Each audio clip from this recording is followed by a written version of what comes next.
we were looking at starting a new unit for your interest. However, it will be helpful we complete this before we continue. And that is why we are having this. I think maybe this week will be the final session of this. And then we'll be able to go on to module 5. Yeah. Right. So I'm going to be sharing my screen. There are some questions I want us to look at, just so we refresh our minds about some of the things that we should be expecting in relation to this very topic.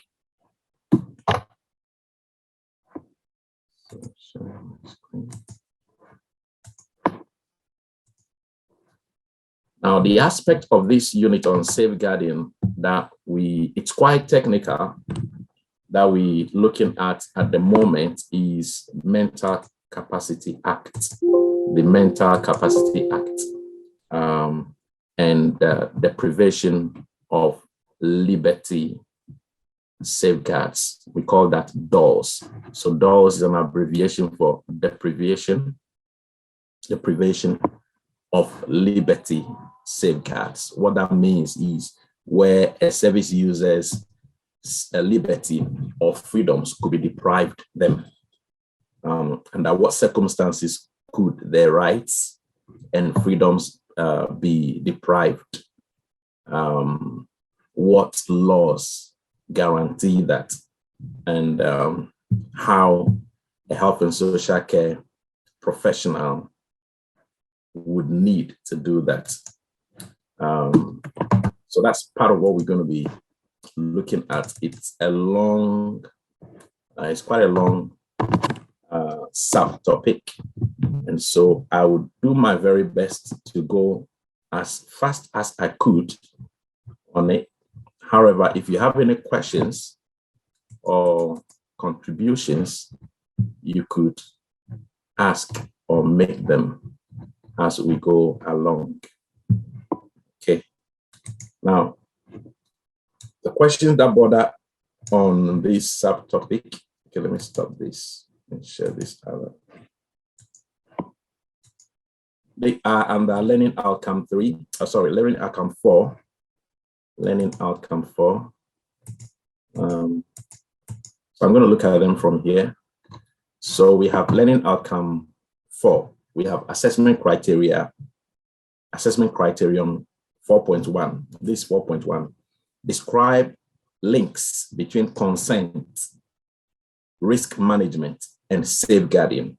What it means then is you're going to be able to talk about what consent is, how that relates to risk management and safeguarding of the service user in question. Consent comes into the picture where a service user is considered not to have mental capacity, the ability to be able to think for themselves and make decisions and make choices, the ability to be able to understand information and retain information and use that information. If the service user is considered not to have capacity, which should be in line with the relevant legislation, then we have to look for other people who have a relation to the service user in question who can make consent on the behalf of the service user. Could be next of kin, or if there is no next of kin, whoever has the service user's best interest at heart will be allowed to do that. So that's what that one relates to. Then we have 4.2, explain key provisions of legislation. Legislation will always point us to the law. Key provisions of legislation, codes of practice, and policy regarding mental capacity of a service user or an individual, and how these provisions and code of practice and policy relate to the service that is being provided to the service user. I just want us to keep these questions in mind so that when we're looking at the lesson, you will see where they come in into the picture. Assessment criterion 4.3 says, evaluate the support available when mental capacity needs to be assessed. So if a service user or an individual's mental capacity needs to be assessed, what support should be available to the service user, and how to assess this support, how the service user needs to assess that support. Then 4.4, describe practices that support individuals' ability to provide valid consent. So there are some consents that are not considered as valid. Now, in this case, we're supposed to describe practices that support individuals' ability to provide valid consent. Then describe your own role in applying and upholding the key principles of the mental capacity legislation, in other words, the Act and the Code of Practice. How would you apply it? How would you uphold it? Ensure that you are complying with it. Then 4.6, discuss your own role in the assessment of risk in situations where an individual's capacity is a concern. Then the final one there is clarify your own and your team members' development needs in relation to mental capacity and their practice. So these are some of the questions that border around and on the subject matter. We touched on an aspect of it last week, and we're going to continue with that. Any questions so far, please, or any contribution? So basically, we're talking about the Mental Capacity Act. I think all of these should have been sent to you by Mansi. Right. So this is the learning outcome. Understand, by the end of the session, we will all be able to understand and be able to explain the Mental Capacity Act and consent in relation to service users and individuals, right? So we will take a 10-minute break from 7 o'clock, and then we come back to continue, and we finish at 8 o'clock, right? If you have a question, please, you can ask. You're free to ask. Right. Right. So some of the things covered under the Mental Capacity Act have to do with the Human Rights Act. We have consent to care and consent to treatment. Consent to care is where a service user, for example, an elderly man or an elderly woman living in their own home, and then let's assume that they have children who were living with them. The children are old and they started working, gone into marriage, having their own children, taking care of their own families. And so they moved out of the home or the house. And so the elderly man or woman is living now on their own, and they have some health conditions that make it difficult for them to take care of themselves. And so they will need to be taken into care.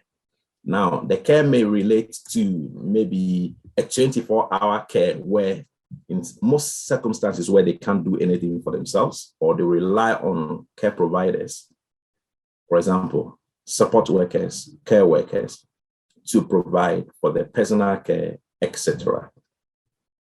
Or in their own homes, which is domiciliary care, or they would need to go to a care home, or they would need to go to a nursing home, or they will need to go to a very sheltered residential home, depending on what the needs are and what the assessments are.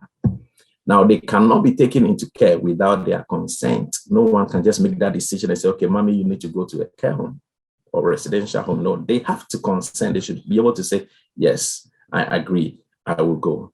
They cannot be taken into care without their consent. That's what consent to care means. Then consent to treatment. For example, someone is ill and they have to give the person blood. So blood transfusion, that cannot be done for the person without the person's consent. There are some religious faiths that do not consent to and agree to blood transfusion. That aside, every individual has a right to consent to whatever treatment they should be given. The doctor would explain, the consultants would explain, the specialist would explain this and this and this is the situation. And so we advise that such and such and such treatment should be given to you. What do you say? Do you consent? There will be documents to be signed. If the person cannot sign, next of kin has to explain the situation and sign on behalf of the person. But whatever is documented, whatever is signed must be in the best interest of the service user or the patient, in whichever case it is.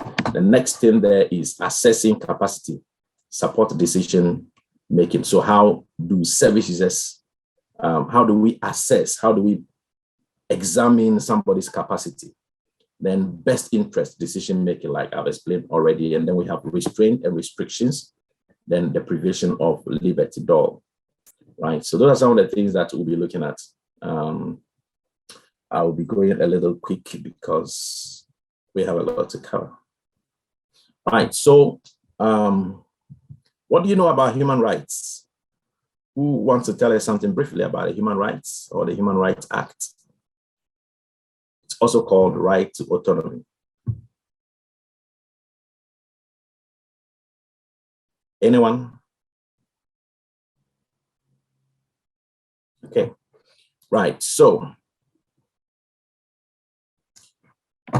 what we call the ECHR is the European Convention on Human Rights. So it protects every individual's rights, call it essential rights, which include the right to obligation to respect human rights. So that's Article 1. We have Article 2, rights to life. Everyone has right to life. That's why when if someone takes another person's life, they would have to be prosecuted. That is murder. Okay. So right to life, everyone has a right to life. Prohibition of torture, prohibition of slavery and forced labor, prohibition, right to liberty and security. So right to liberty is one of the things we're talking about. Okay, that's dull. Then right to fair trial. So no one can be, how do you call it?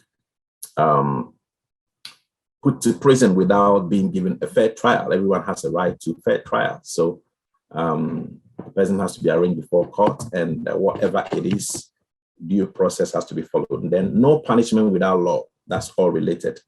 Then Articles 8, right to respect for privacy and family life.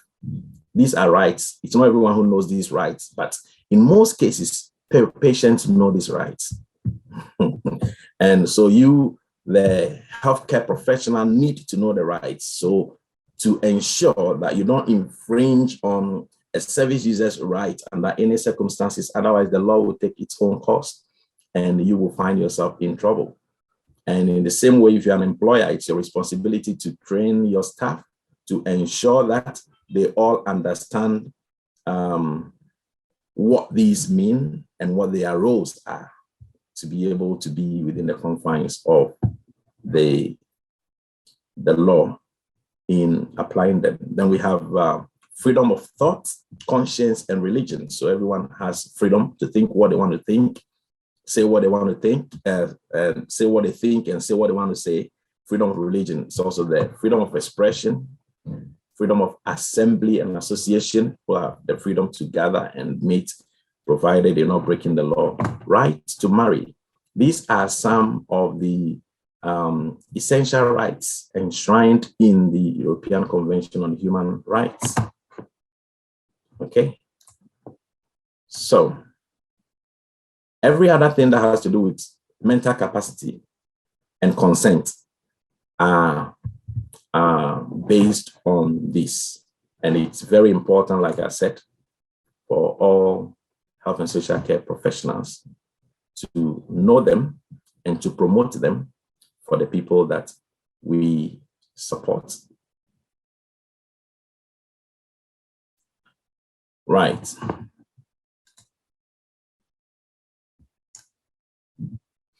So consent, what is consent and when do we explain consent, what it means? Next question is when do you require consent from the service user or the individual or the resident that is supported by the health care professional? When do we require their consent? And what support do you need to provide if consent is going to be valid? So that is another thing we're going to be looking at. Right. I've been doing a lot of talking for some time now. So can I have some people also help us? Let's hear some other voices. Right. So Lalita, would you like to read us through this slide?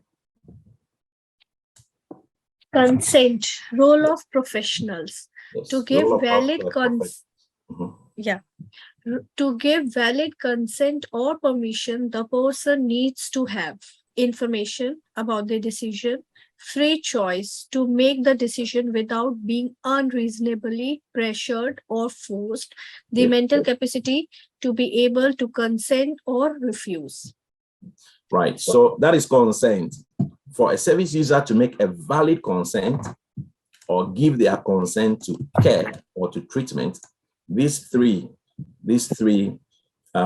factors must be in place. The person has information about the decision being made, adequate information, not half of the information. Then there is free choice to make the decision without being coerced or forced or pressured. They should make the decision willingly. Then the third one is that they should have the mental capacity to be able to consent, to say, yes, I agree, or no, I do not agree. These three conditions must be in place. Thank you. Please go on. To help someone to decide whether or not to consent, we must explain why please, before you continue, there is a question we looked at. The question was, what is your own role and your team members' role? This is part of the answer to that. So let's take note of that. This is part of your role as a professional healthcare or health and social care professional. Okay. Yes. So please take that again. Why the care or treatment is needed. You must explain to them why the care or the treatment is needed. Mm-hmm. The options available and what they entail. What is likely to happen if the person does consent? What is likely to happen if the person refuses the care or treatment? We need to support the person on all occasions when their consent is required. Thank you. So these are very, very important. It's just like when you have children, all the children will always ask the why questions. Why this, mom? Why this, dad? Why this? In the same way, when we're dealing with elderly people or adults or people in care, it's always important, whether or not they ask, we have to explain all of these. And that is our responsibility and our role for them to be able to give consent. Any question or contribution? Thank you, Lalita, for reading. Right. Lalita, you again, please. Okay, consent. Imagine I was a new resident assessing your service. I arrived in the service yesterday. How would you support me to get up in the morning? Mm-hmm. I need support with all daily tasks. I'm also doubly incontinent. I have limited mobility. Means the service user doesn't have control over number one or number two, urine or physics. Yeah. Okay. Mm-hmm. Okay. I have limited mobility and use a key walker. I also have a diagnosis of Alzheimer's. Right. So if you have a service user with these needs, how will you support them? So considering what we looked at here, this is a stage of making decisions. The service has just told you what their needs are. So these needs would need to be assessed, and whatever suggestions in terms of care provision or care package that is available must be explained to them. so they can make an informed decision. Right. Thank you. Shall we proceed?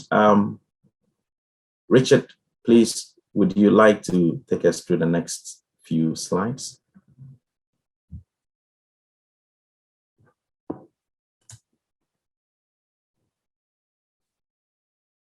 Hello, Richard. I think you might be muted. Yeah, Richard is muted. Richard, please, can you hear me? Yes. All right. Okay. So, the Mental Capacity Act 2005, Code of Practice. Anyone acting in professional role, anyone with legal authority to make decisions on behalf of a person lacking capacity, anyone paid for acts in relation to a person who lacks capacity, guide for family carers. Good. So the code of practice is what covers any of the people within the categories that Richard has just read to us. So anyone who is acting in a professional role, be the person a care worker. Care worker is a professional healthcare professional, or support worker, or care home manager, deputy manager, any capacity at all within the health and social care sector, you are a professional. And the code of conduct, just as teachers have code of conduct, nurses have their code of conduct, doctors have their code of conduct. These also guide us in this very context. And it's important that we understand them and follow them.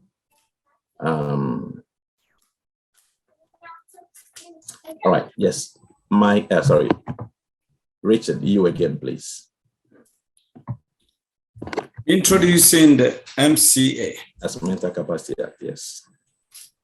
We should presume that adults have the capacity to consent to or refuse unless it can be established that they lack capacity. Okay, so that's very clear, isn't it?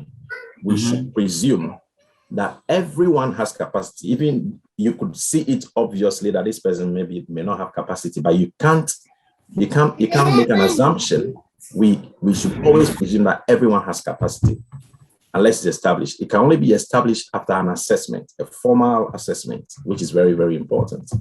So we can't make decisions for them and say, oh, no, a person is not able to make a decision, so I made a decision. No, you'll be in trouble. Say the person can make the decision. Has the person been assessed? Next one, please.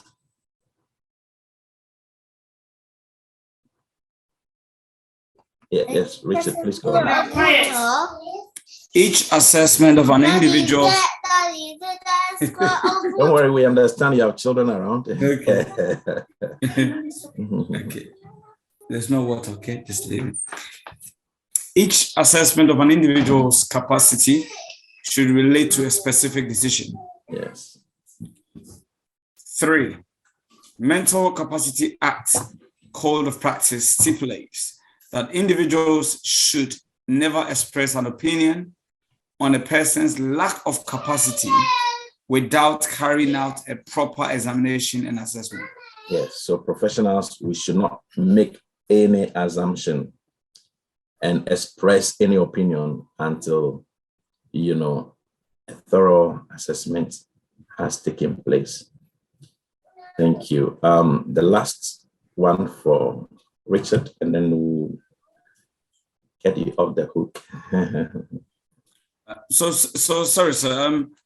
Do we have access to this PowerPoint? Yes, I think it should have been sent to you already.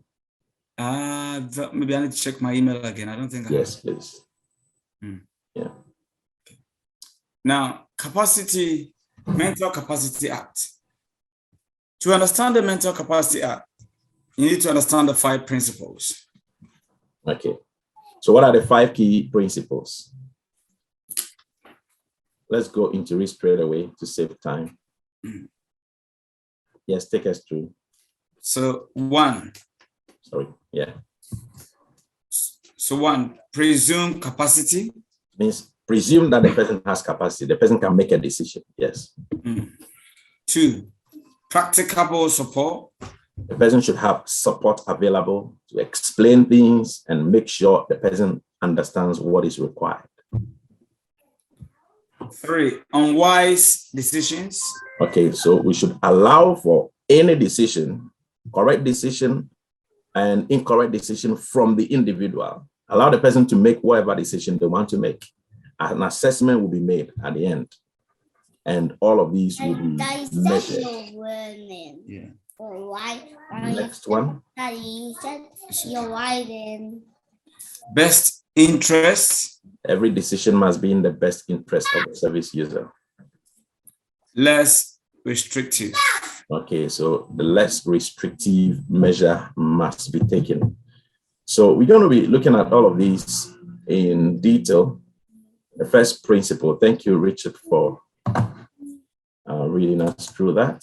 Okay, shall we go on, Nina, please?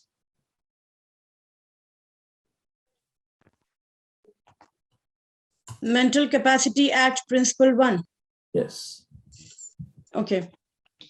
A person must be assumed to have capacity unless established that he lacks capacity. Incapacity cannot be simply based on appearance, age, gender, condition, diagnosis, behavior, race, etc. Incapacity to make other decisions, an unwise decision or indecision. All right, so thank you. We cannot just say that, okay, looking at the services, I can see that the person has mental health problems, so I don't think I'll make this decision. No. So that is what it's saying here. It has not been, the person has not been formally assessed, and so we cannot write them off from making a decision. That's principle 1, and it continues. Yes, Nina, please. Look at the Mental Capacity Act. Look at these statements. What do you think about them in relation to the first principle? All people with a learning disability lack capacity to make any decisions. No one with dementia can look after any money. This lady lacks all capacity to do anything whatsoever. This is a real note written by a doctor in the care life of a resident in a nursing home. Interesting, isn't it? So what do we think about this statement? Which one do you think you go with? What do you think? Anyone can share their thoughts on it. Can I interrupt? Yes, please. Go on. Chris, if you remember, we stopped at one case study in the last class. Yes. So I think we'll be continuing with that. Or not today, but we'll look at some other case studies. Okay, so we won't reach any conclusion to that case study. Yeah, the one that I said we should think it through and come back. Yes, we'll that's revisit it probably on Wednesday. Okay. Yes. Okay. So what do you think about these statements? This is, I think it's quite stereotypical, and it's Professional says. It's not professional. Hello. Go on. Yeah. Nina. Okay, so Nina finished and then Richard will come in.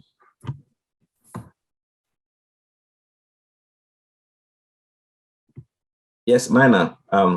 Let's finish listening to you. Then Richard will make his point. No, I'm just saying that this, according to my observation, these statements are quite blunt, and it's not showing any empathy towards the service users. Okay.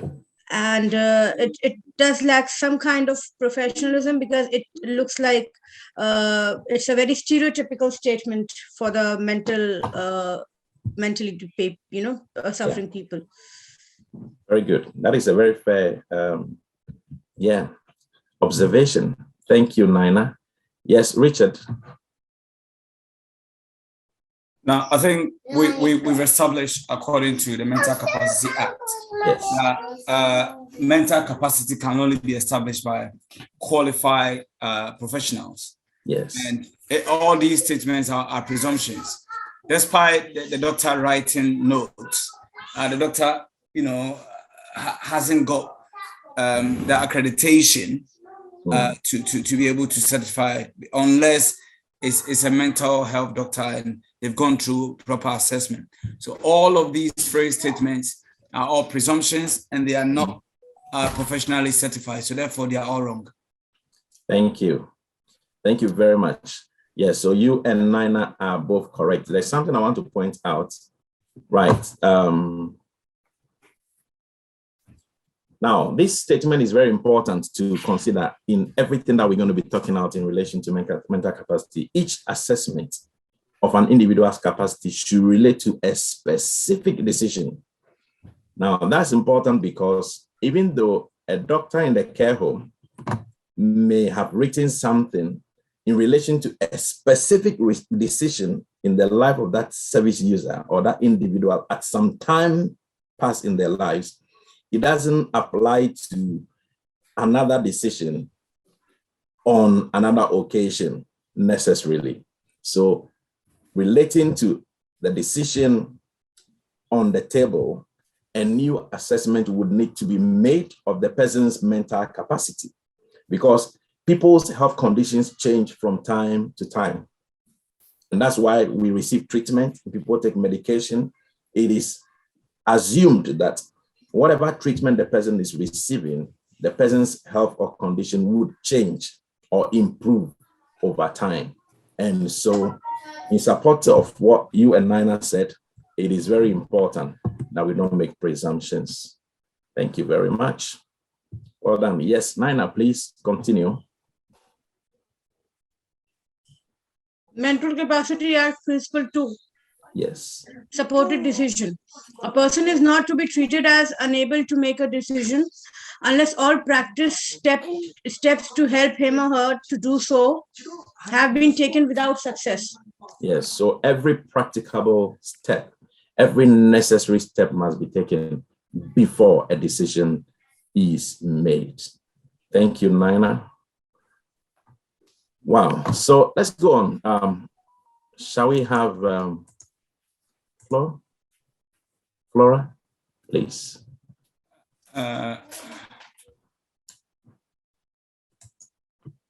Is Flora engaged? Hi. Okay, hi, Flora. Welcome you and Richard. Okay, so mental capacity Act Principle 3. A person is not to be treated as unable to make a decision merely because he or she makes an unwise decision. Good. Everybody has their own values, beliefs, preferences, and attitudes. Mm-hmm. A person should not be assumed to lack the capacity to make a decision just because other people think their decision is unwise. This applies even if family members, friends, healthcare, or social care staff are unhappy with a decision. Good. I think it's very clear now. So the individual, the service user, the resident must be allowed to make wise or unwise decisions concerning any area of their lives. Decide to be smoking, even though the doctor says it's not good for their health, and you as the professional considers it as an unwise decision, doesn't guarantee that any other or every other or all other decisions the person will make in their lives is unwise. No, we can't make that generalization. So that's what Principle 3 says. Continuation of unwise decision. Yes, Flora. Unwise decisions. Example, Reginald feels lucky with the lottery this week. What are the questions you would ask? He feels what? Lucky. Yeah. What questions would you ask? Let's look at some scenarios in relation to what we are studying. Yes, Flora, please continue. So case scenario in the in relation to C. In relation to adults' refusal of treatment. Consider the English decision in the regarding is it relation. So C, in in regard to, in regards or in relation to. C, just consider C as the name of a person. So you can say Comfort or Charles. Okay. Adults, refusal of treatment.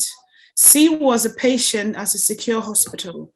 Doctors diagnosed C with paranoid schizophrenia and found he had a number of delusional beliefs, including the belief that he was a great doctor who had 100% record of restoring injured limbs. Ironically, C suffered an injury to his foot that developed January. His doctors informed him there was an 8% chance he would die if the foot were not amputated. C understood his diagnosis and prognosis, but disagreed with the doctors and refused the treatment, believing that God would heal him of any medical problems. Yes, so 85% chance that he would die, 85% chance. So he is standing on, so 85, 100 minus 85 is what? 15%. 15%. He is standing on 15% on the basis of his faith. Yeah. That's the last sentence, that believing that God will heal him of any medical problems. Now, so on the basis of this, he refuses what? Treatment. Would you consider this as a wise decision or unwise decision? And if you are the healthcare professional, in relation to this patient, what would you do? So these are some of the situations that you may confront on the field. Okay, where mental capacity comes into the picture. Let's look at yes, case scenario in relation to C, adult refusal of treatment. The court found C to be competent and to possess mental capacity. So the court says that he is competent, he has mental capacity. The court reasoned that C understood the doctor's prognosis, but that he disagreed with them. His disagreement did not render him incompetent. C was able to comprehend and retain information that his doctors told him and to reach a decision based on that information. The fact that many would find his decision bizarre or irrational does not mean that he should have been judged incompetent. You see, so this case went to court because in relation to mental capacity and assessment of a person's mental capacity in relation to making decisions, these things are legal issues. And so it's important that we understand them. Thank you very much, Flora. Right, so let's continue. Best interest. Principle 4 is best interest. One of the key principles of the Act, as the Mental Capacity Act, is that any act done for or any decision made on behalf of a person who lacks capacity must be done or made in the person's best interests. Very important.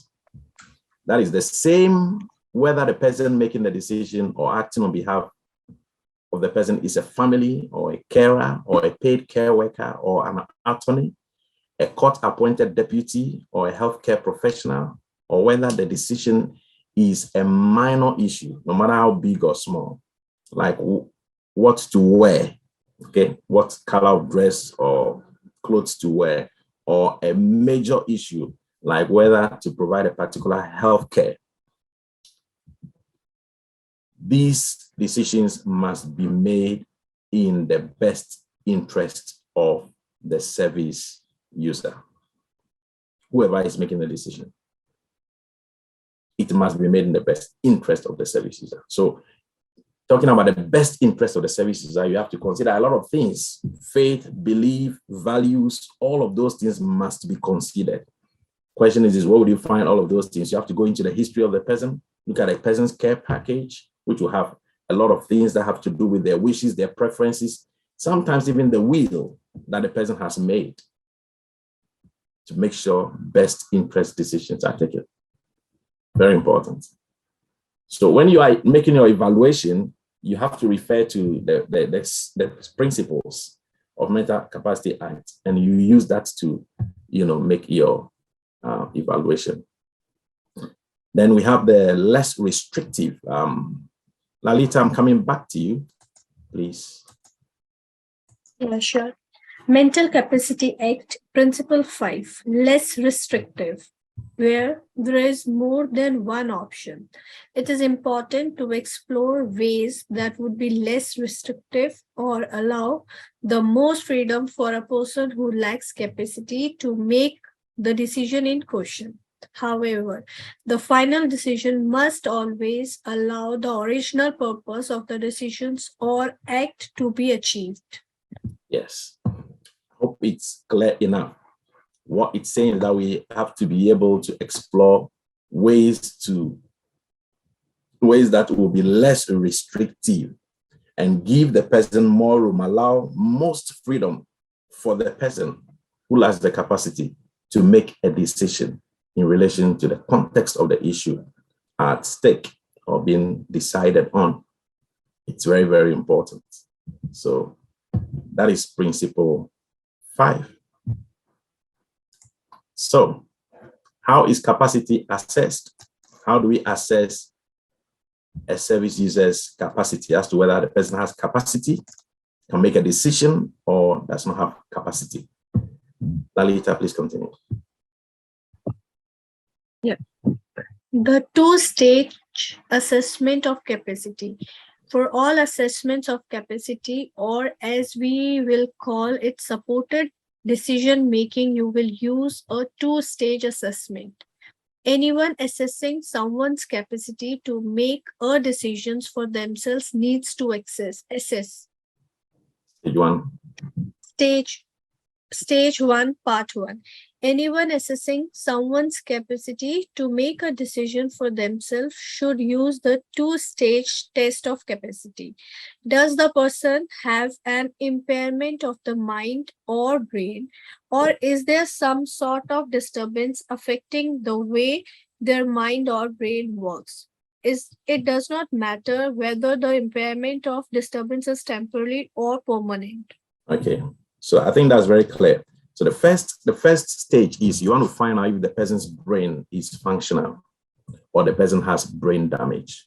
So any impairment that impairs the person's ability to think and construct, comprehend, understand things would have to be considered. Right. Please continue. MCA assessment stage 1. Examples of an impairment or disturbance in the functioning of the mind or brain may include the following: conditions associated with some forms of mental illness, dementia, significant learning disabilities, the long-term effects of brain damage, physical or medical conditions that cause confusion, drowsiness, or loss of consciousness. Consciousness. Delirium, conclusions following a head injury, and the symptoms of alcohol or drug use. Right. So these are some examples of things that come under impairment of the brain. Okay. Right. Stage 2. Stage 2, stage assessment of capacity. Stage 1. Does the person have an impairment of or a disturbance in the functioning of the mind or brain? If so, does it cause an inability to? Stage 2. Understand the relevant information, retain the relevant information. So that's the person, sorry to cut you in there. So stage 2 says that does the person, 1, understand the relevant information being discussed or conveyed to them, or retain, is the person able to keep the information, what they told the person, does the person understand? Number 2, is the person able to keep the information in their mind, to be able to, think through it? Third one. Use or weigh the relevant information. Communicate the decision. Yes, is the person able to say yes or no? So that's stage 2. All of these must be assessed. At stage 2, these 4 points, these 4 factors must be assessed to see whether the person is able to. If the person is able to, there are some principles to follow. Okay, let's go on. You must provide information including reasonably foreseeable consequence. Remember principle 1 and 3. Yeah. So that is the next stage of assessing capacity, and that's part of the question. Okay, so we're talking about understanding and retaining information. Go on, Lalita, please. Understanding and retaining. It is normal for people not to remember information correctly. It is normal for people's memories to be selective, not a memory test, and memory can assist it. What ways can you make information easier to understand and retain? So Writing it down. photographs, Yes. sharing, You record it. Yes. and Using record. sign language. Yeah. If the person has hearing impairment and sorry. Communication, I guess, with someone. Yes. So different forms of communication that may be preferable to the person. Any other thing we can think about? Other ways we can recording. How about using interpreters if the person doesn't understand the language being spoken? Interpreters and translators. Yes, that is also important. Any other? Okay, before we take a break, let's try to cover up to section 5. Right, so Lalita, you again. Okay, use and weighing of information. 4.21. For someone to have capacity, they must have the ability to weigh up information and use it to arrive at a decision. Sometimes people can understand information, but an impairment or disturbance stops them using it. In other cases, the impairment or disturbance leads to a person making a specific decision without understanding or using the information they have been given. 4.22. For example, a person with the eating disorder, anorexia nervosa, may understand information about the consequences of not eating, but their compulsion not to eat might be too strong for them to ignore. Some people who have brain damage might make impulsive decisions regardless of information they have been given or their understanding of it. Right. So what we're saying here is that the individual must be able to, apart from understanding the information and retaining the information, a person must be able to weigh the information, must look at the pros and the cons, the advantages, the disadvantages of the information given.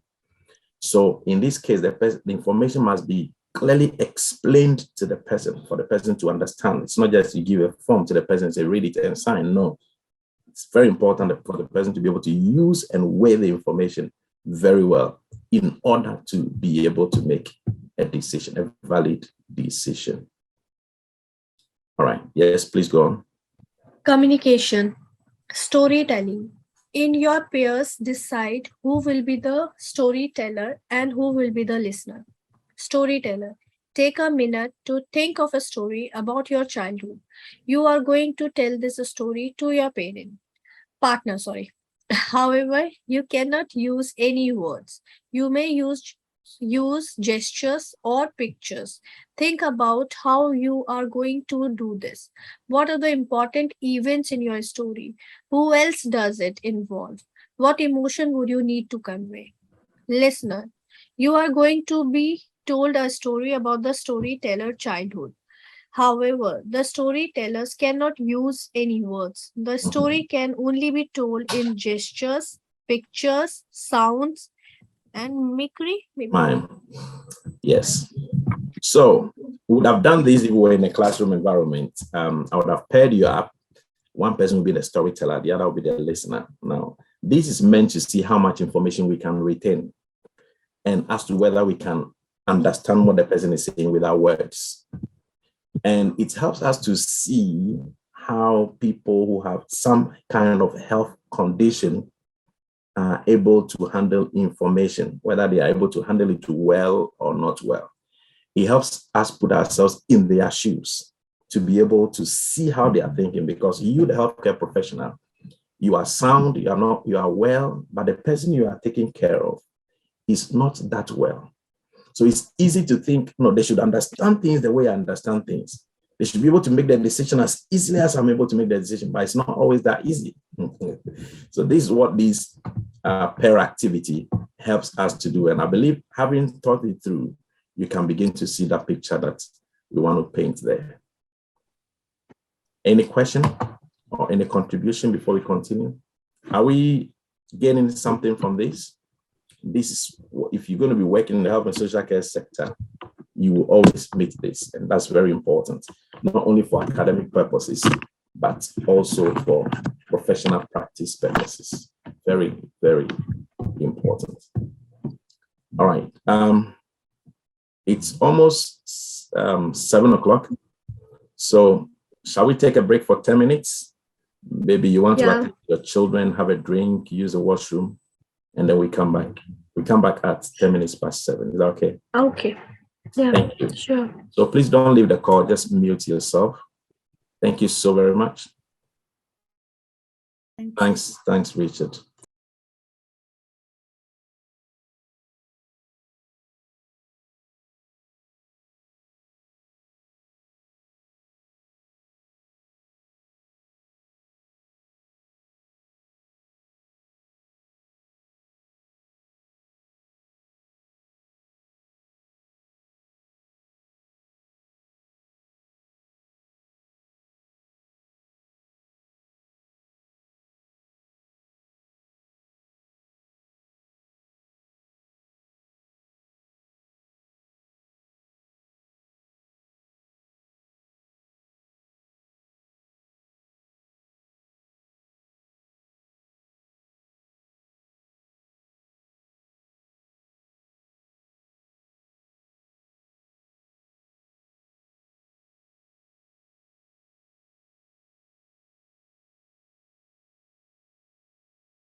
Okay, I hope we're back.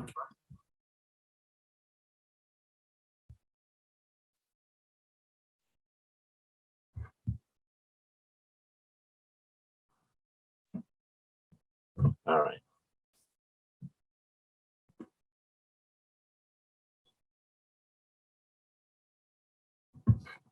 Please, are we all back? Yeah, I'm here, Lalita. Thank you.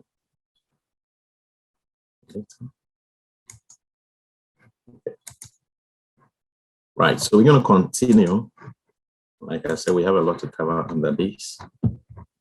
Let's try to finish off with this PowerPoint and see how much of the other we can do. I hope as of now, we all understand the principles of Mental Capacity Act, which should guide support of the service users in making decisions, informed decisions. Thank you all for supporting with the presentation. Right, where did we leave off? I think we were here, right?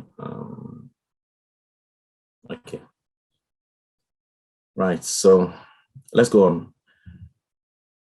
So Section 5 of the Mental Capacity Act. The Mental Capacity Act says in Section 5 that if we, in terms of healthcare professionals, do an act connected to a person's care or treatment when we are supporting a service user or an individual or a resident or a patient in a hospital setting, we can show, if we can show that the person lacks capacity to consent to the action that we want to carry out, and we can show that it is in the person's best interest that we carry out that action, then we do not incur any liability, will not be in any trouble, okay, that we wouldn't have incurred if the person had capacity to consent and had consented.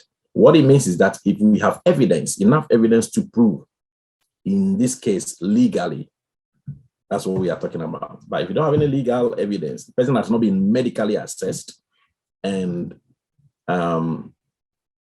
approved as not having capacity, then that's a different story. So in other words, as long as we can show why we think the person is unable to consent, and also that we are doing what we're doing is in the person's best interest, then we are acting within the confines of the Mental Capacity Act. So it's very important to ensure that we act within the confines of the act, because it is an act of parliament. It's a legal document, and it safeguards and protects the interest of the service user in every case. So the next thing we want to look at is supported decision making. Richard, could you please take us through this? Is Richard back here? Yes, so yes. Supported decision making. Remember the second rule. The person is not to be treated as unable to make decision unless all practicable steps to help to do so have been taken without success. If we add this to the capacity test, it means that we have to take all practicable steps to help the person understand, retain, use, or weigh, and communicate. So there's an exercise, but we'll not do that. I think it's very clear. So the person must have the necessary support, and every practicable step must be taken, including explaining the information, presenting in every form that the person can understand, and to be able to make the desired decision. Now, this is going to shock you. Please go on. It's going to shock all of us here. So, planning for the future. Next of kin is not recognized in law. Do you all know that? That's an interesting one. Very interesting, isn't it? It has to be covered legally. Be recognized in law when issues go to the court. Very important. So there is something else that is legalized. What is that? So let's go. What is next of kin? Yeah. Next of kin. Okay, so who is next of kin, or what's next of kin? Nina is asking. Next of kin simply means someone who is in line to inherit someone's property, or who has been appointed by a person to take over their property or their possession, or to represent them. Yes, so that last point is valid, to represent them or to act on their behalf. Okay, so that is who a next of kin is. So it doesn't got to do with inheritance or something? It has to do with inheritance also, but it goes Okay. beyond just inheritance, yes. But inheritance generally goes to your own blood, like to your own child or something. Yes, some people choose choose others other than their family, you know that. Yes. Yeah, if you don't have a very promising son. Thank you. Some people even, well, in some cases, appoint their friends or even neighbors as next of kin, depending on the level of the relationship and trust and care. So in your slides, which page number it's saying, like page 14, and in other slides also it was mentioning some pages. So which book is it Yes, talking so the full document of the Mental Capacity Act, I've sent it, so it should also be sent to you. It's a very heavy document. Oh, okay.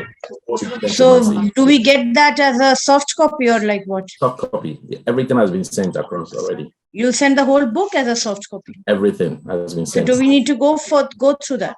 You need to go through that. It's not mandatory, but it just helps you to get ample information. Yeah. Okay. Thank you. Very good question, Nina. Yes. So please, could you continue? Richard. No adult can consent on behalf of another adult unless with specific legal authority. 1. Enduring powers of attorney, property and affairs, valid if created before launch of MCA, Mental Capacity Act. Lasting powers of attorney, property and affairs. Lasting power of attorney, personal welfare. Deputy appointed by the court, Office of the Public Guardian. Appointee, Department for Work and Pensions. Other ways of planning for a time when you may be unable to make a decision. 1, advanced decision that's legal. 2, advanced directives / living wills.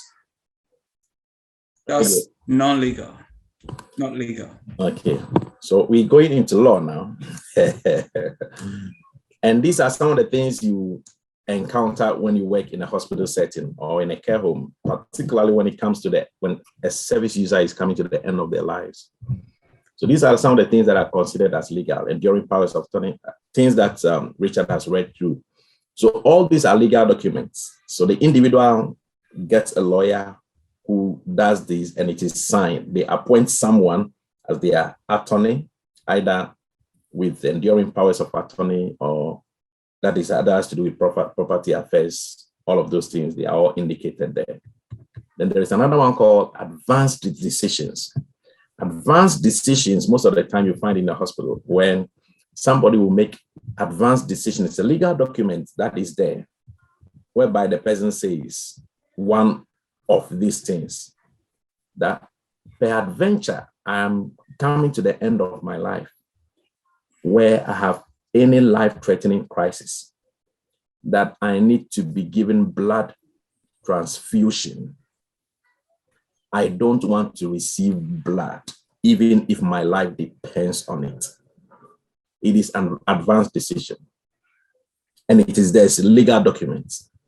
So in case the person, so it is done well ahead of maybe this incident happening. And the person goes to hospital and the doctor said, no, this person is dying. He's lost a lot of blood because of this operation and he has to be given blood to survive. They will check all relevant documents and see if the person has an advanced decision in place. That decision may be based on the person's religion or faith or otherwise. And that has to be respected. It's a legal document. No doctor can go ahead and give blood if the person has an advanced decision in place. So these are legal things. They are very, very important. And as a healthcare professional, you should know. Yeah. Shall we proceed from here? So when we talk about best interest, what things could be considered in the checklist of best interests? Richard, please, could you continue? So, best interest checklist. Will the person have capacity in the future to make this decision? Can the decision wait? Don't make a decision just based on the person's age, condition, disability, etc. We are making a decision about this person and not this type of person. That's very important, yeah? Yeah. About this person as an individual, not this type of person. Please go on. If the decision is about whether or not to give treatment that will keep the person alive, we must not be motivated by the desire to bring about the death of the person. How can the person still be involved in the decision? If it is in their best interest to do what they want to do. What do we know about the person's past and present wishes about the decision? Has the person written anything down? What do we know about the person's beliefs and values? What would the person have thought? What would the person have thought about if they were making a decision? Yeah. What can other people tell us about the person's wishes, feelings, beliefs, and values, especially those caring or concerned for the person? All right, let me share something with you in relation to that. A few months ago, where I work, in one of the hospitals that I work, there were these two service users, these two patients in the hospital setting. So two patients who were in the hospital. One was 89 and the other was 90. And they wanted to get married. They wanted to have a wedding. The woman, name withheld for confidentiality purposes, had dementia. And you know what that means? Memory loss, confusion, and all of those things. The man was the elder of the two. They were all in advanced stages of health challenges. And they decided that they wanted to get married. So chaplaincy, as part of which I work, we had to do all the due diligence, find out relevant information, and see what is in the best interest of these two people. Even though they were at the end of their lives, they could die anytime, any moment. They wanted to get married. We realized that it was in their best interest to get married. And so we facilitated the process. They had a wedding in the hospital chapel, and a few of that ward staff came and witnessed. And they celebrated their day. Few weeks after their wedding, the man died. So you think about things like that. There was a news item today, I saw it today. Two residents in a care home who were 77 years, who fell in love. They were both 77 years old. They fell in love during the pandemic, got married over this weekend. Best interest. So best interest could relate to from one thing to the other. It depends on what the person thinks is most important to them. It's of greater value, brings meaning, brings hope, joy, and peace to their lives. And that has to be respected among the list of things that Richard has read to us. Any question or contribution before we finish up with this one? If there is none, Richard, please continue.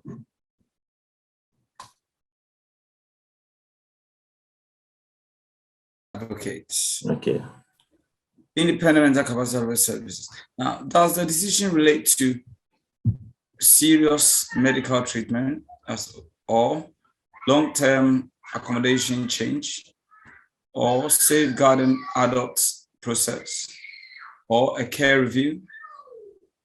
And does the person lack capacity and have no one else appropriate to consult? See IMCA guidance. If the answer is yes to both parts, a referral must be made to the IMCA service. Referral to be made to IMCA service.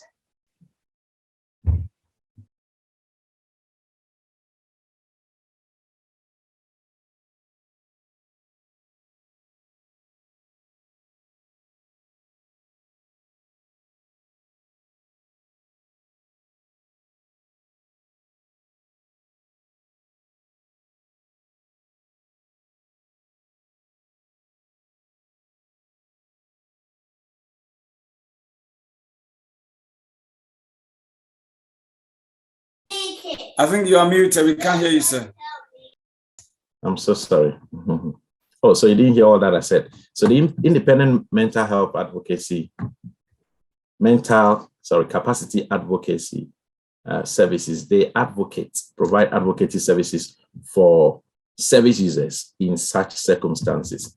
And so depending on what the referral is, so referral to be made, if it is yes, then it's referred to them. So they come in to advocate for or provide advocacy for the service user in relation to the decision at stake. Yeah. Any question or any contributions? Right. So restrictions and restraints are other aspects of this unit. We covered much of that in detail. However, in the interest of Richard and Flora, let's complete this slide with it. Right, we're not going to do this activity, and so let's go straight to what it is. There is a question you have that borders around definitions. So Richard, can you complete these for us? And then we'll move on with another person. Restrain. Use of threat or force when a person resists. Restricts the person's liberty of movement, whether or not they resist. Okay, so restraint is used sometimes when we are dealing with service users with challenging behavior or severe mental health challenges or learning disabilities. And it puts a limit on their liberty and their freedom and their rights. It's legally allowed to be able to help with the provision of services, i.e. treatments, etc., for the service users. Yes, please go on.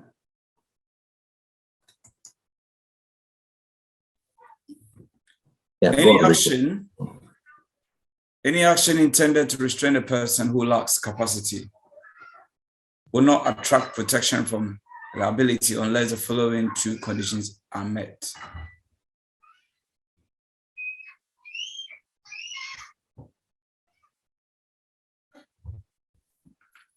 One, the person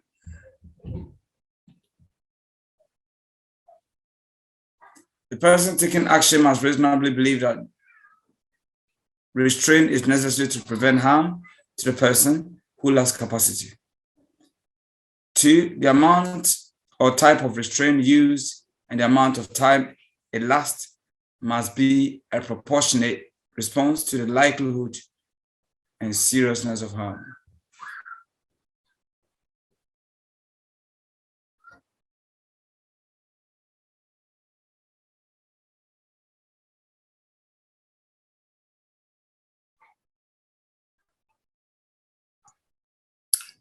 Hello, sir, we can't hear you.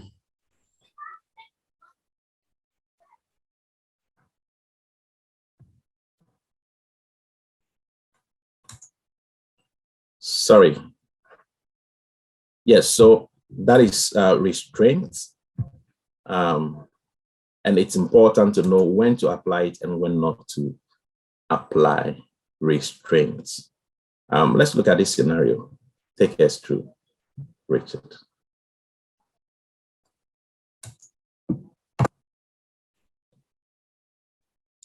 Okay.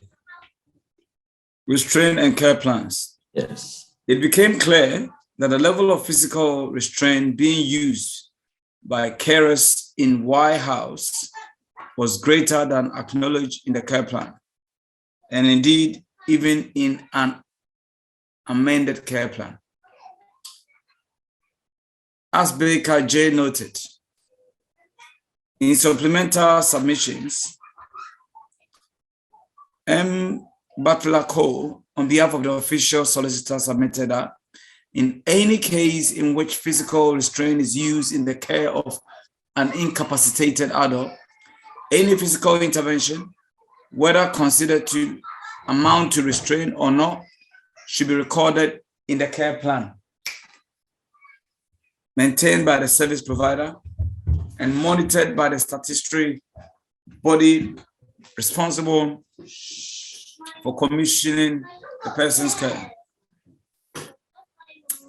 Furthermore, precise details of the physical intervention should be ascertained and documented as part of the deprivation of liberty safeguards process, or indeed any best interest assessment from direct discussion with care staff implementing the interventions.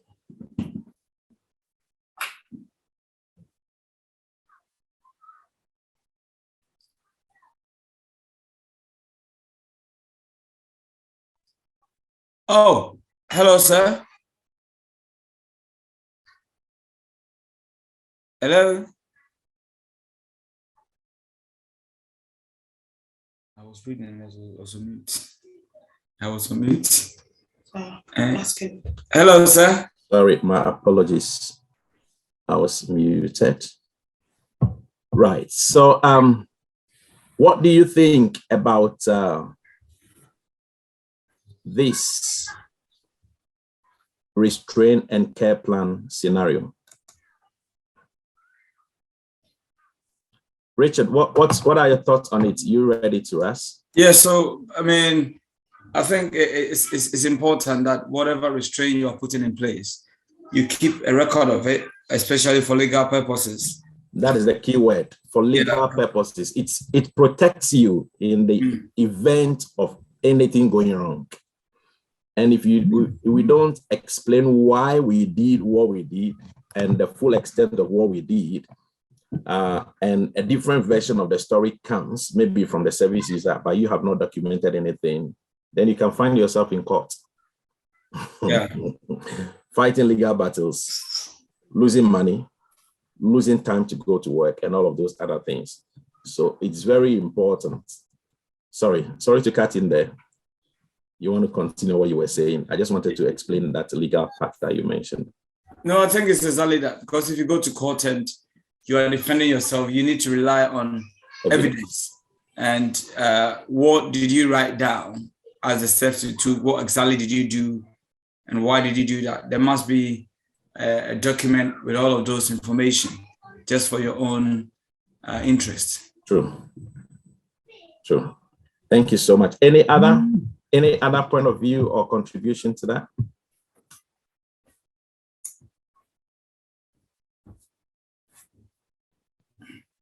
Right. Thank you so much for covering that much of reading for us. So before we look at the three elements of Nina, please, are you able to take us through this final slide for these PowerPoints, please?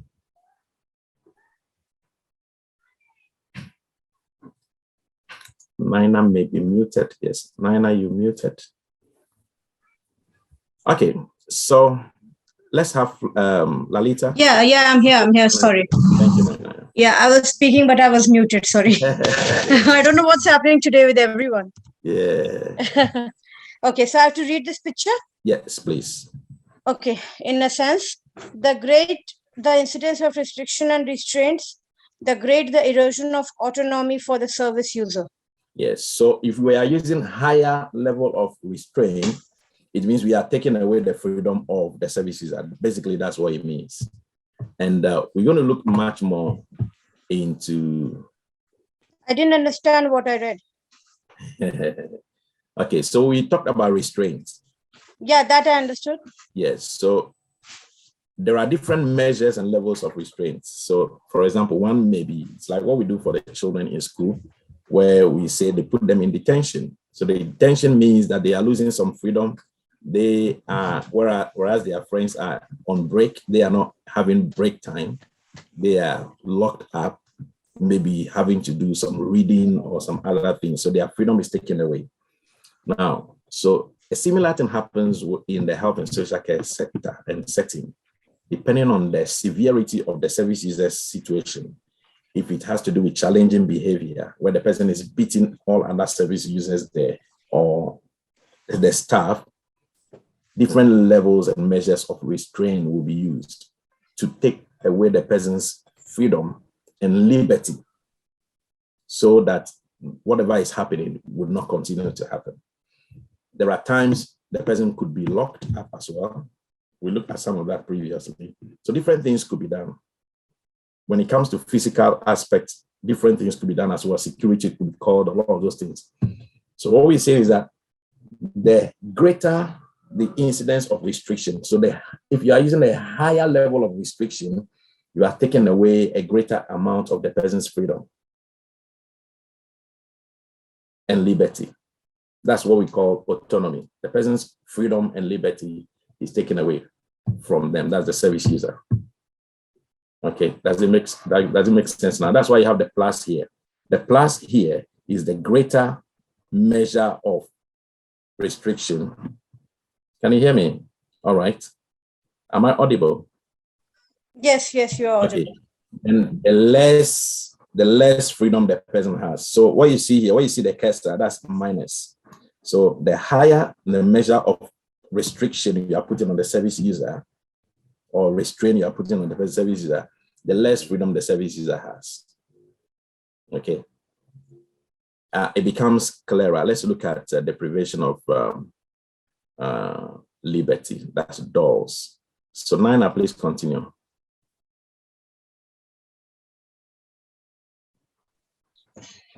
Yes. Deprivation of liberty has three elements. Yes. Objective element. Is there a deprivation?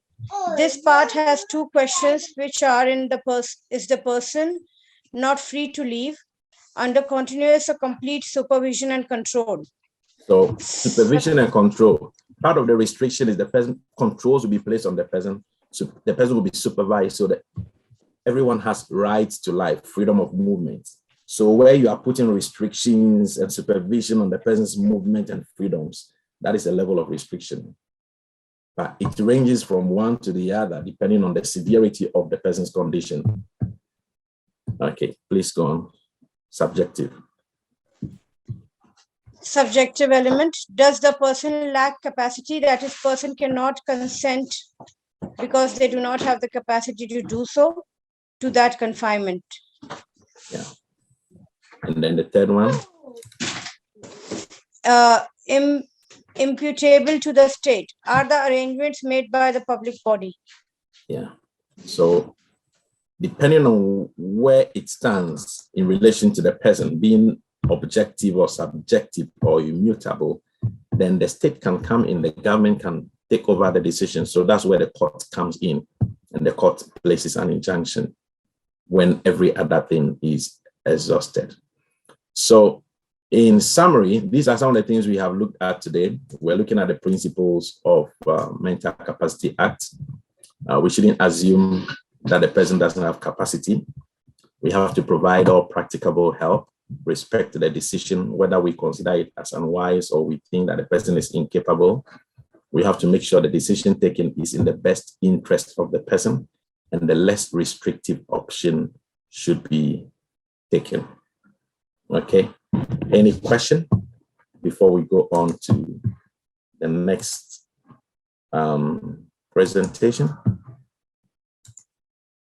Do we all understand this, and can we all answer questions in relation to that? I hope so. I have one question in my mind. Yes. Can I? Please go on. Yeah. So since beginning today, we are discussing about the mental capacity of the service user, basically the patients, or maybe Yes. the people who are living in the care home. Yes. So can we name some of the conditions apart from dementia? Can Down syndrome be the mental capacity thing? It relates. It's part of learning disability, learning difficulties. It comes under that. And can any kind of impairment, physical impairment, comes under mental capacity? Not directly, unless it affects the person's brain. Like we saw earlier on, if there is a brain damage, we look at some of the conditions. If there's a brain damage whereby the person cannot conceptualize ideas or comprehend information, understand, retain. Like the Barbara one. Like the Barbara. I'm glad you remember very well. That's from last week. Yeah. Yes. So Nina is referring from last week's lesson. That's Okay. a very good student, isn't it? Recapping. Yes. So and we had a very good session last week. Lalita and Nina and I, very good discussions we had there. Yes. So under such circumstances, yes. And because in today's session, your slides are very good and appealing, and it really triggers our interest. And I'm unable to go even for and grab a coffee while your slides are on. But the thing is that due to lack of certain examples of these mental conditions, yes. I'm unable to relate to it. Right. We look at some of the conditions as well today. And last week as well. What exactly mental capacity or incapacity we are talking about? Because there could be so many. Yes, we look at some everything, of them. every condition, I think, would have certain different implications on the different individuals, isn't it? Yes. Let's have a recap there. We looked at some of them earlier on. Let me I just want at least 1-2 examples so that I can understand which mental capacity we are talking about. Not like, don't go into detail.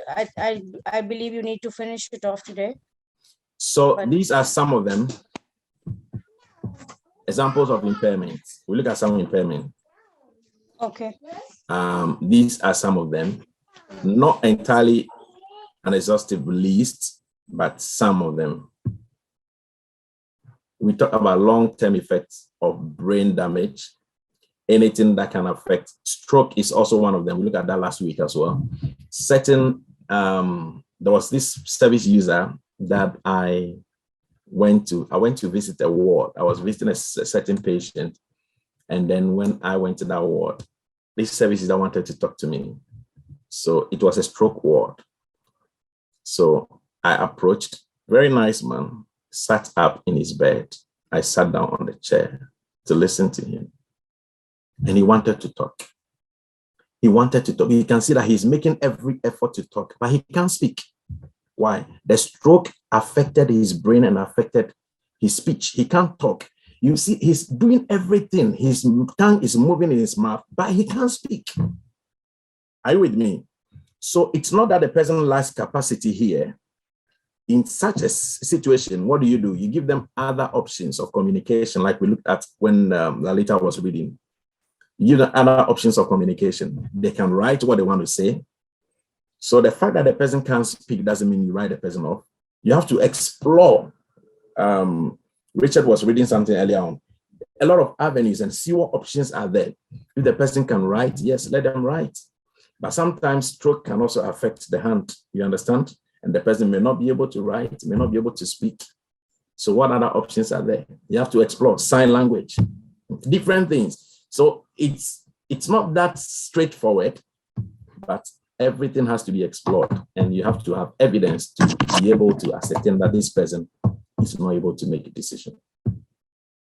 There are times I go to the bedside of patients, and maybe a patient has asked for spiritual support, and I go to the bedside of the patient. By the time I get to the bedside, the patient is non-responsive. Non-responsive is they can't speak.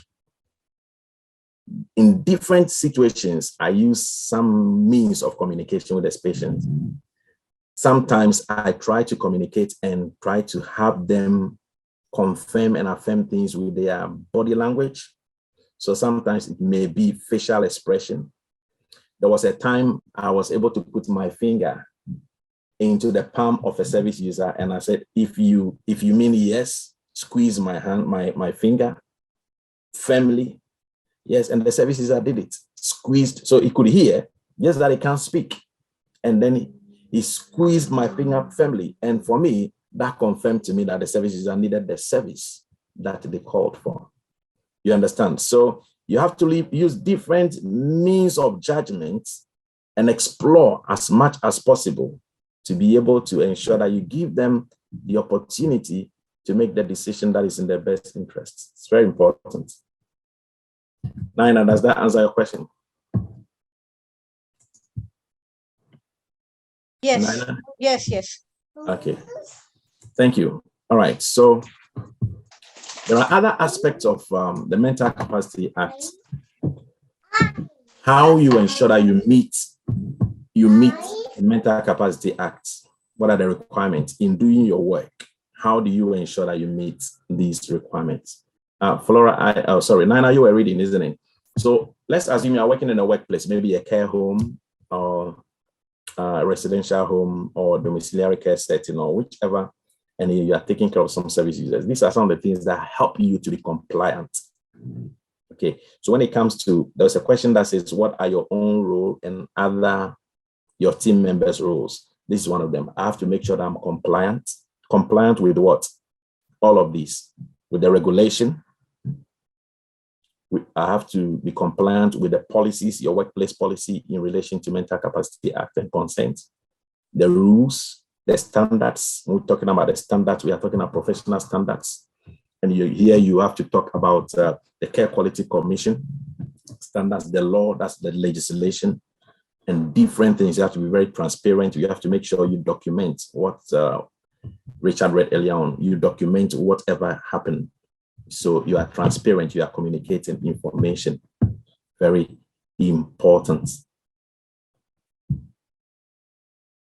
Now, it's also one of your responsibilities also, or your role, is to make sure you read and know the regulation. And where would the regulation be? It will be sometimes to be in the staff handbook, sometimes to be in the policies documents. So that helps you to know what the policies and what the procedures are, and helps you to do what is right.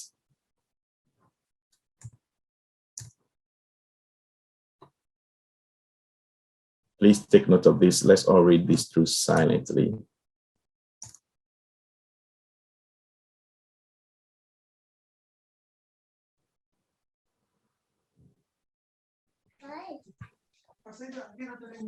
Do I have to read? Okay, you can read for all of us very quickly, please. Which one? Summary? Yes, summary from here. Okay. I'm sorry, my kids are making noise from behind. We understand you are parents. So a summary of regulation. The intention of this regulation is to make sure that all people using the service and those lawfully acting on their behalf have given consent before any care or treatment is provided. Providers must make sure that they obtain the consent lawfully and that the person who obtains the consent has the necessary knowledge and understanding of the care and or treatment that they are asking consent for. Shall I read it? Yes, please continue. Key aspects of the regulation to be aware of. Care and treatment of services users must only be provided with the consent of the relevant person. When a person is asked for the consent, information about the proposed care and treatment must be provided in a way that they can understand. A person with the necessary knowledge and understanding of the care and treatment should provide this information so that they can answer any questions about it to help the person consent to it. Discussions about consent must be held in a way that meets people's communication needs, can involve advocates. This is very important. That's what I was talking about earlier on. If the person needs an interpreter or a translator or any preferred communication means, that has to be provided. Thank you. Please continue.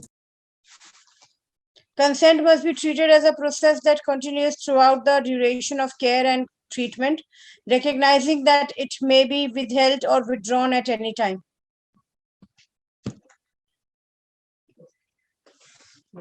When a person using a service or a person acting lawfully on their behalf refuses to give consent or withdraws it, all people providing care and treatment must respect this.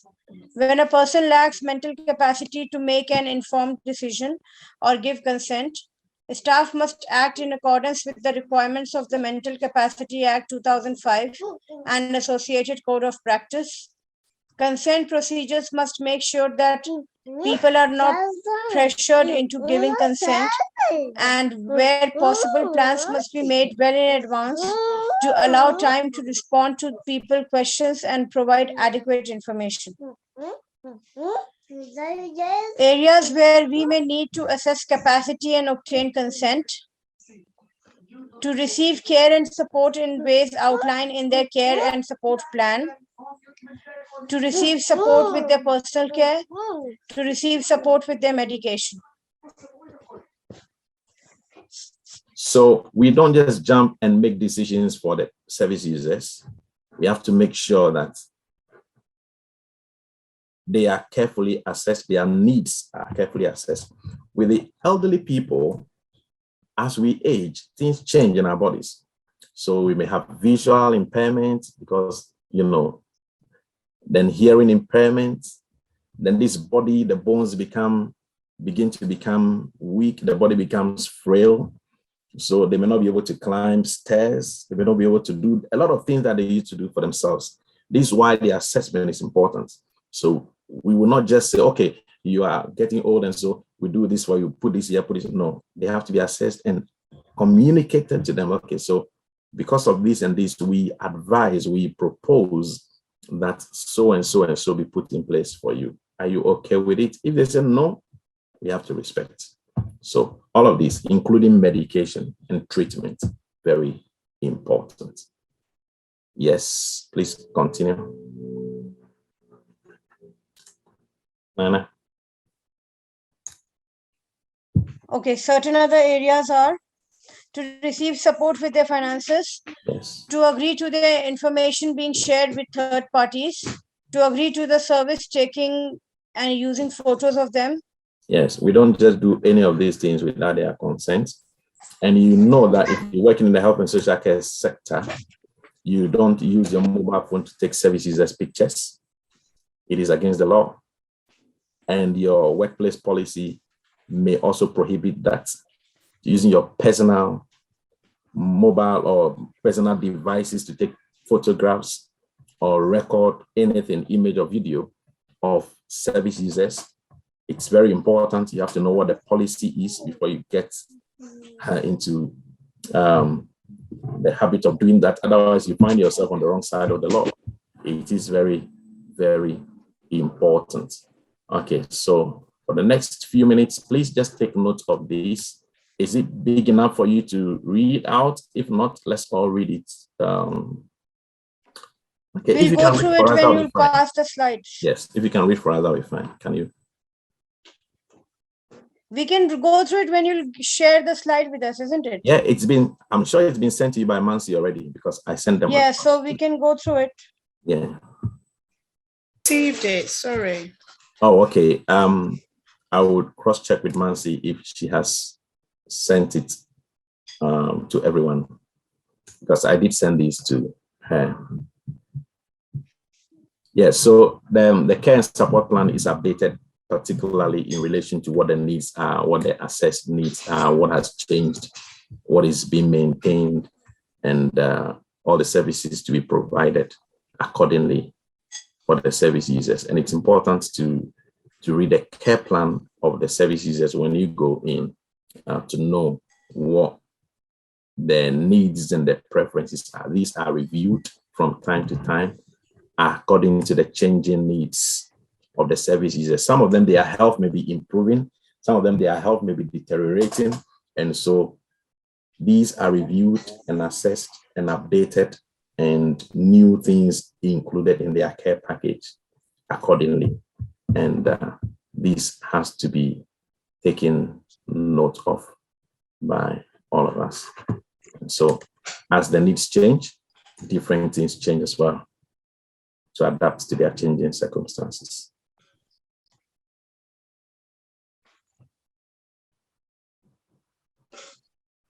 Are we done with this unit today?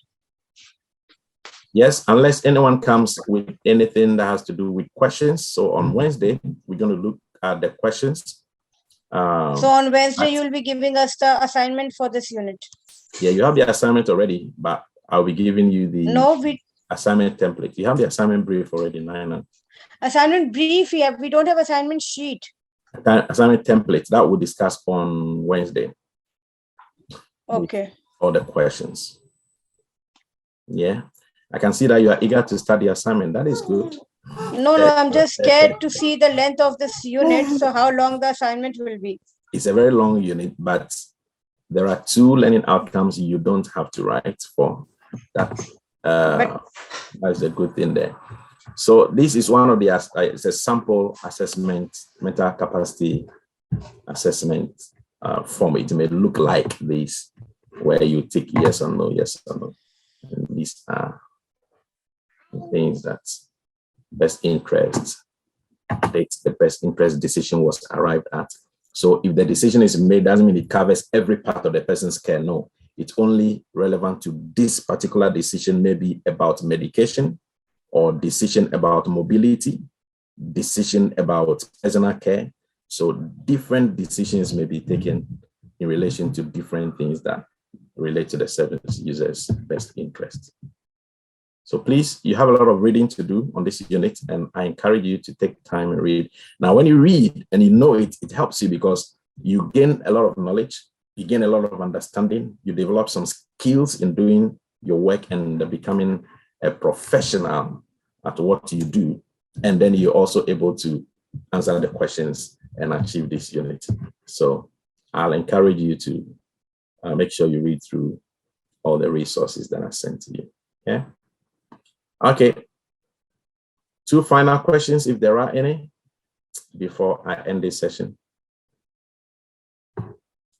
in 2 minutes.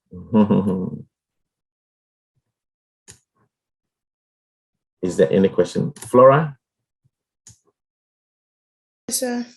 Please, what do you think about today's session? Is it clear enough? It is clear, yeah. Is that helpful? It has been, yes. Like the lady was saying, I just want to see what the assignment looks like. Right. This is, in actual fact, this is one of the longest assignments. Okay. Because this unit is 7 learning outcomes. Oh. But like I was saying to Nina earlier on, there are 2 learning outcomes you don't write anything on. Those are observable criteria. And also to be supported with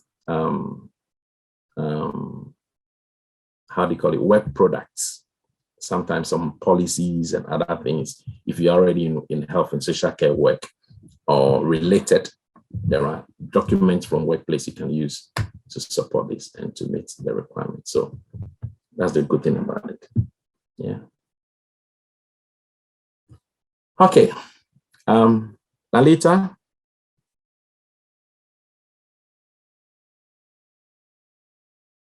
Yes.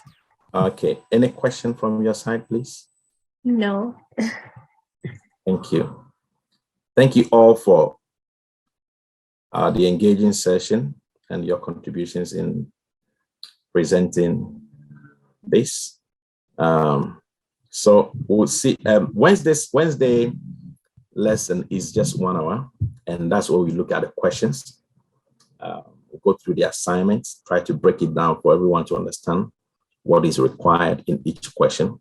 And because they're long units, I'm going to go very fast to see if we can cover all the questions before the time runs out on us. hope we should be able to. So thank you so very much once again. It's been a pleasure sharing this time with you, Nina, Lalita, Richard, and Flora. Thank you, and looking forward to seeing you on Wednesday.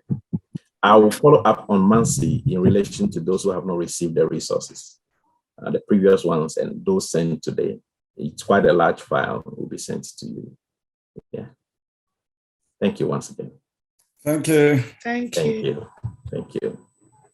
Bye-bye. Bye. Bye.